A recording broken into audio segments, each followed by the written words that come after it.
Well, hello and welcome to this latest episode of Twin Carbs. Now, today we're going to be doing some work on this Alfa Mito. It's 1.4 from 2010, and to be fair, this has been a bit of a project for us. Today we're going to be changing the rear wheel bearings. So let's get it up in the air and get the wheels off, and then we can get started.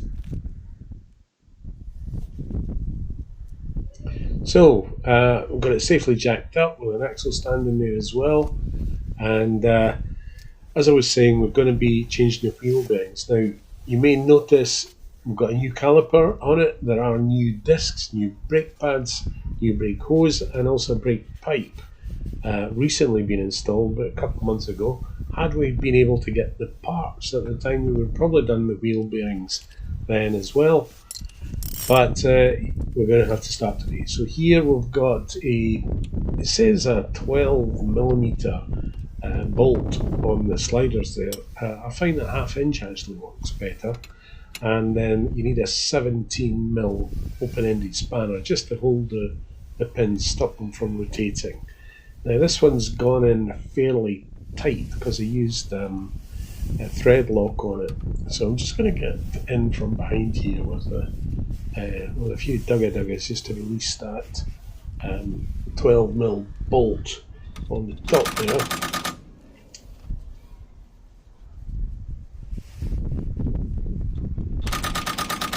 Yep, here it comes. Okay, so that's that loosened up. The bottom bolt, let's do the same with that.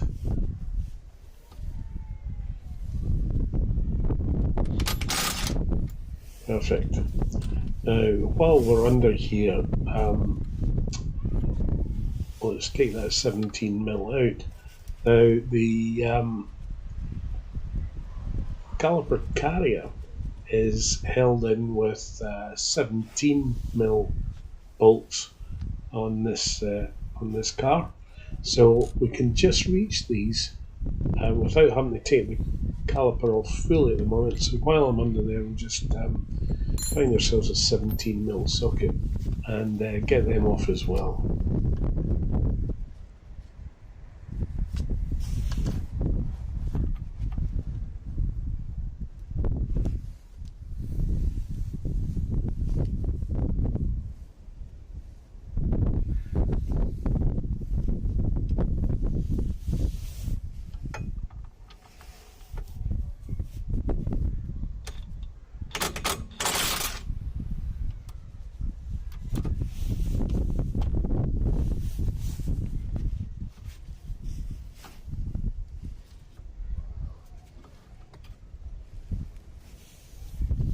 I may not want to take these bolts completely out at the moment because I don't want it all coming clattering down to the ground.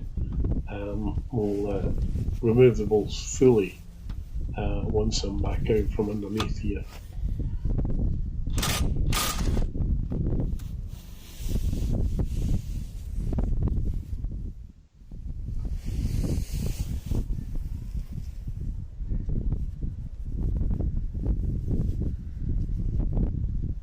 Don't forget to disconnect the brake sensor wire, because if you try and pull the caliper off without disconnecting it, you're going to pull it out of the brake pad that it's connected to. Don't ask me how I know. Right, back up top now. What we need to do first is find somewhere suitable to hang the caliper. It's quite difficult here because it's on such a short hose. I'm trying to find somewhere nearby to hang it on. I'm trying to hang it on a bit of the bodywork here, but it's not having it. If I can get it onto that rear suspension spring, I think that's probably going to be best.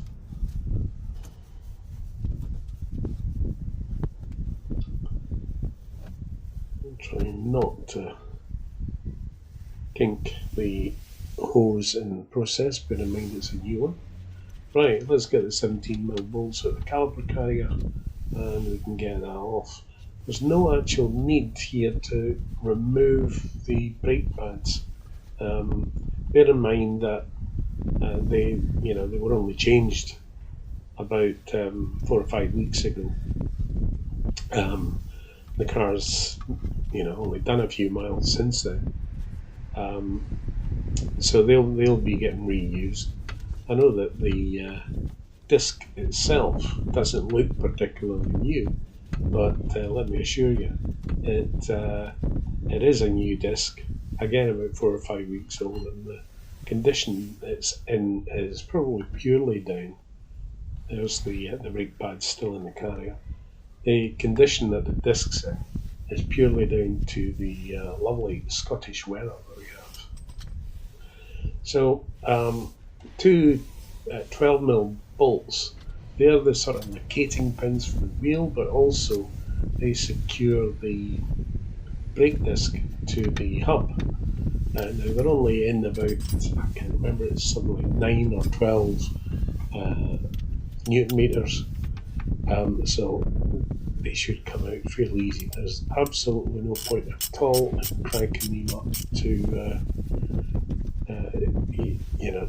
to maximum strength. Let's just unscrew these, and that brake disc should now just slide straight off.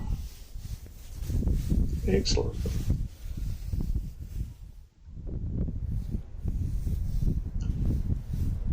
So on the hub here, the hub and the bearing come as one unit, and they're held on to by a large 32mm nut. To get to the nut, you must first of all remove the dust cap, and that takes a couple of blows with a screwdriver, and they can be tricky actually, just try to get these things off, but generally a couple of taps and they'll come off no bother.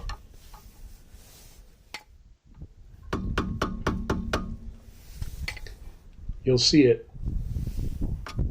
beginning to move out as you, it doesn't take massive big blows, it's just quick taps around the edge of the cap, the inner edge of the cap, and there it comes off no problem at all.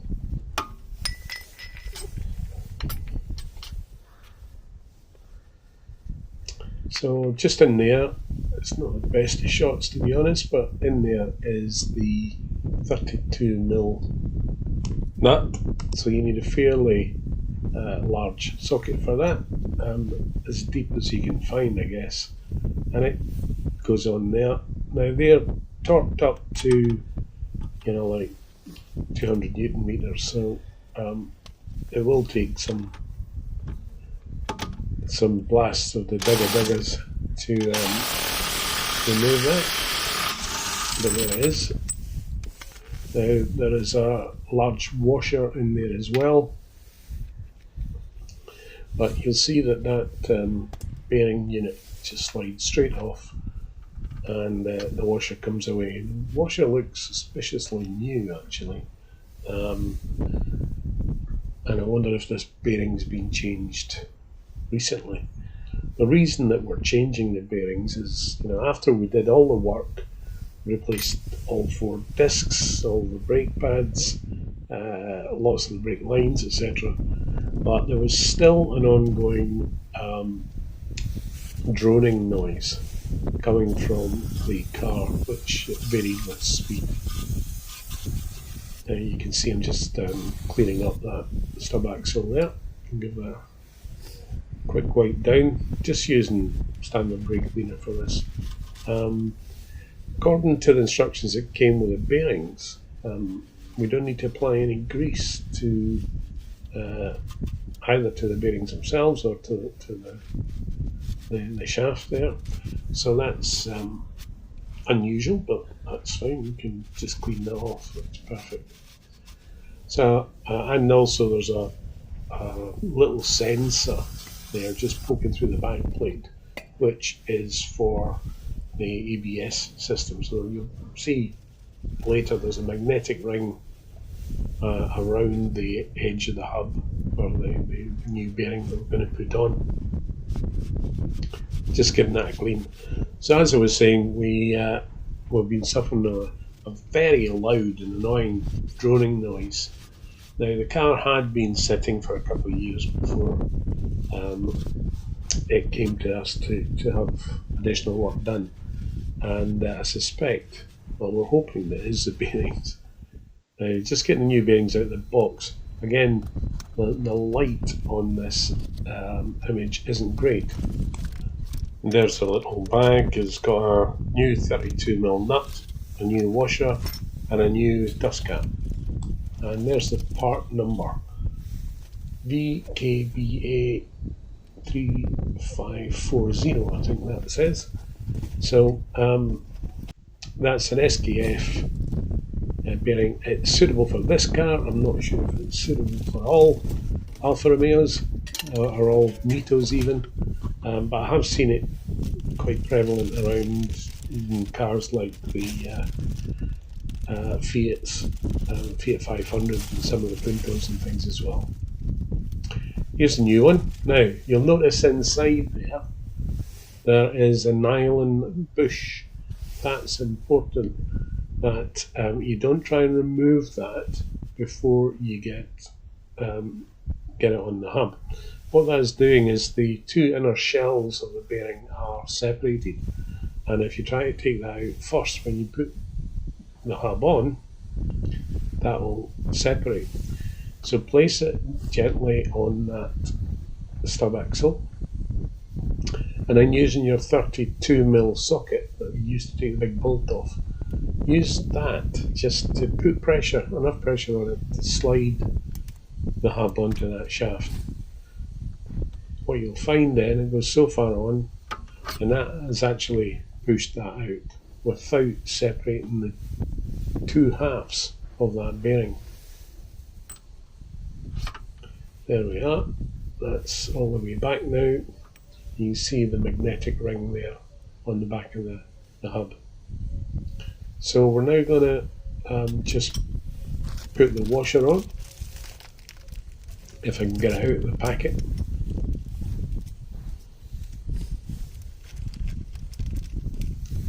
There you are, new washer.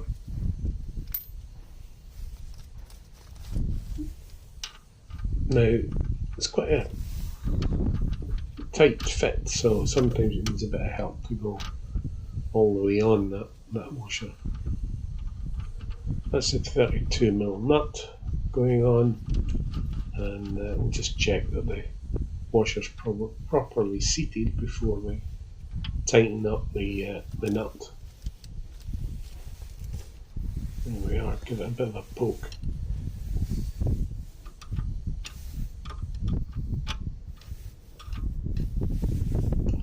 And it's back to our 32mm socket. Now, as I said, the only torque measurements I could find for this varied from about 150 up to 230 Newton meters. Now, my torque range goes up to 210 Newton meters, so that's what it's going to get. But I'm giving it a blast with the impact driver first, and then we'll get the torque settings and give that a proper tighten.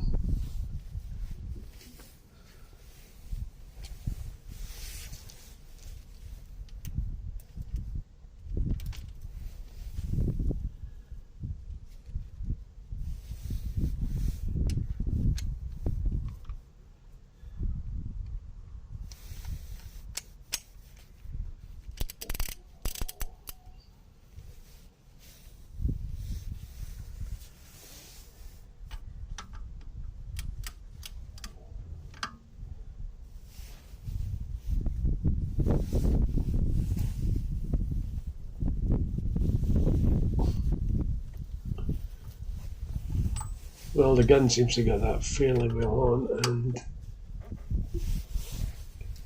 it's moved. And I'm moving the nut very slightly, but clunk, there it goes. that will do for this side. Effectively, that's all it is, the change in the wheel bearing. Apart from the dreaded dust cap, obviously. Now, again, this just needs a couple of blows with a rubber mallet.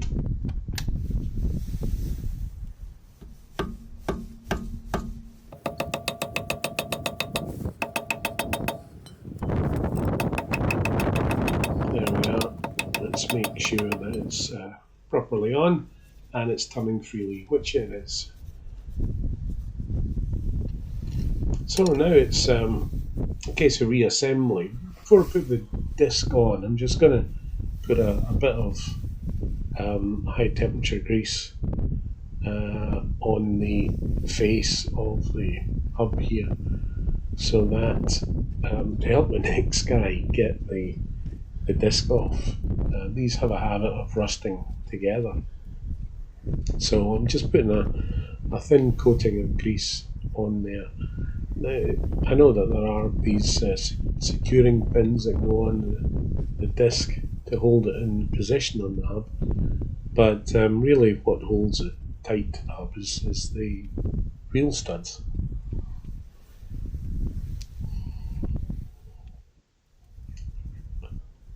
So I've cleaned the back of the disc. I'll put the disc on, give that a quick spray on the front around the friction surface. These are two 12mm screws going in.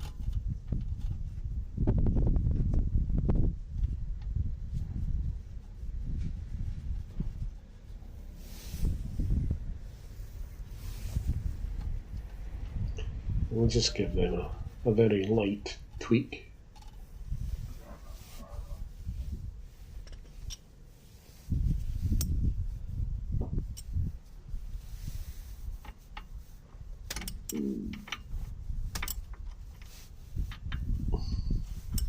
There we go, that's plenty.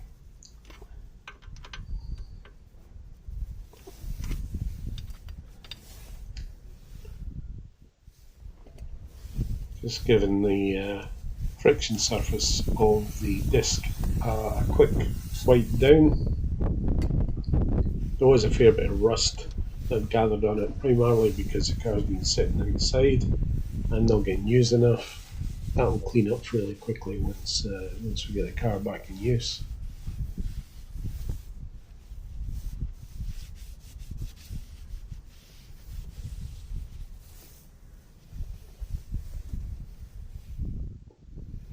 So time to get the caliper carrier back on, and as you can see, well, you can't really see at the moment, but you will in a minute. There you are.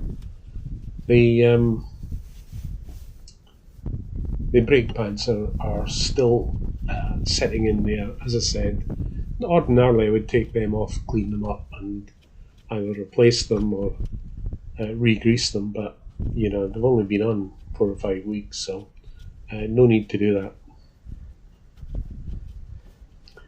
In the 17mm bolts in there. Now they get torqued up to 78 Newton meters, each of them. Again, the torque settings may not be exactly the same for other models of the Mito or other Alfas or even Fiats, but it was the only torque settings I could find for this particular model of the Mito.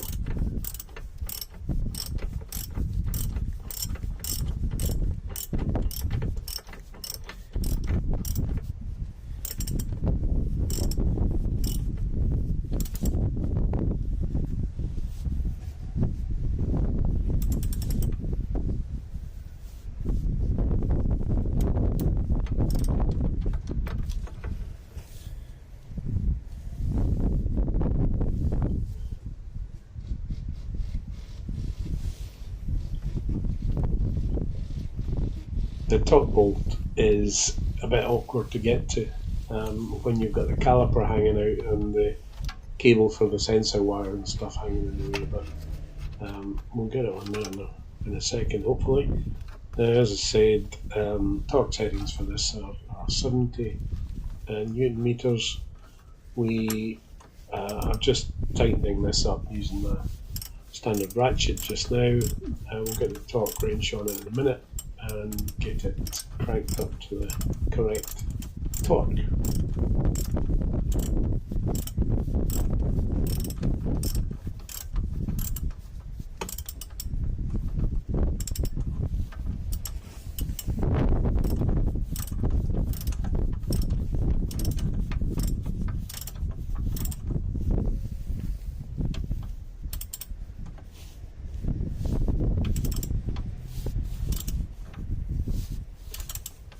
I guess we're fortunate today that it is at least dry when we're working outside here. This is sort of February, March time in Scotland, and I can assure you it is extremely cold, and there's a wind chill factor here as well. You can probably hear the wind blowing on the microphone.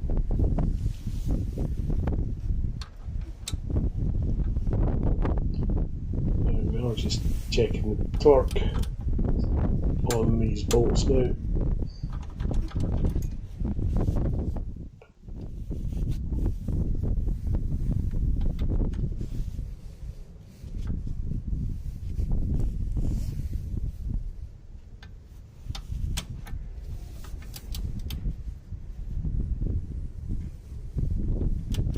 I know you're all probably thinking that this would be far easier done on a proper set of car lifts.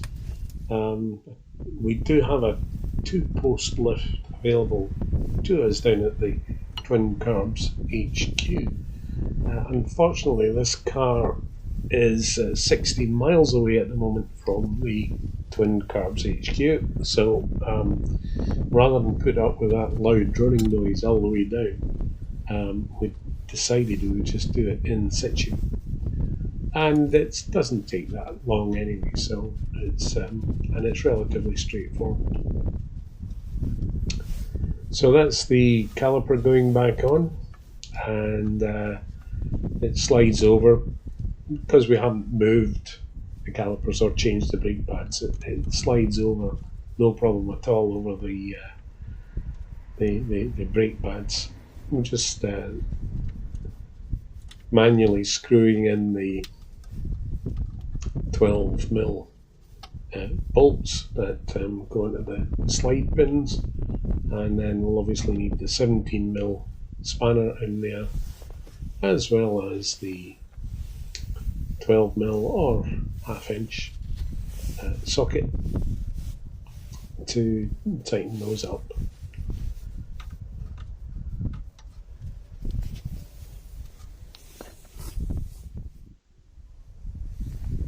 I find that going in, as long as you've got the car up at a reasonable height, going in from underneath is probably the best way of doing this. It's much easier to see what needs done. It's easier to get the torque wrench on it as well because of the length of the torque wrench.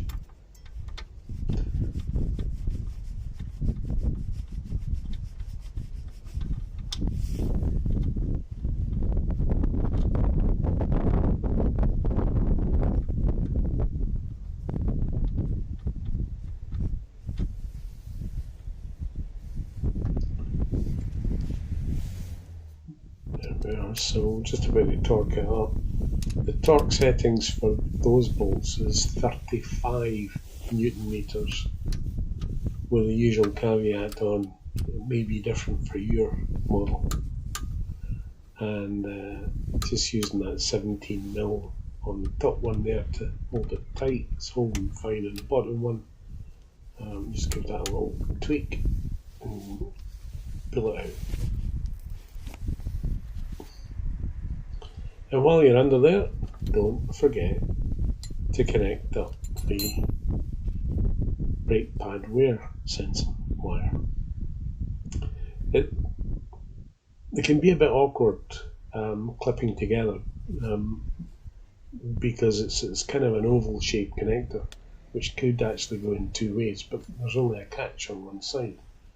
There's also a little metal clip around the back that the connector itself slides onto, and then the wire also goes under a second metal clip just on the back of the caliper there as well.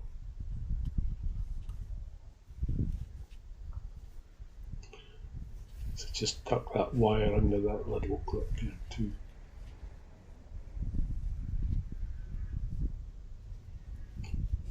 Good, so I think we're finished there. It's just a case of getting the wheels back on, give them a quick tighten up, get the car jacked up slightly so we can get the jack stands out, and then drop the car back on the ground, give it the wheels a final torque, and the job's a good one. Now,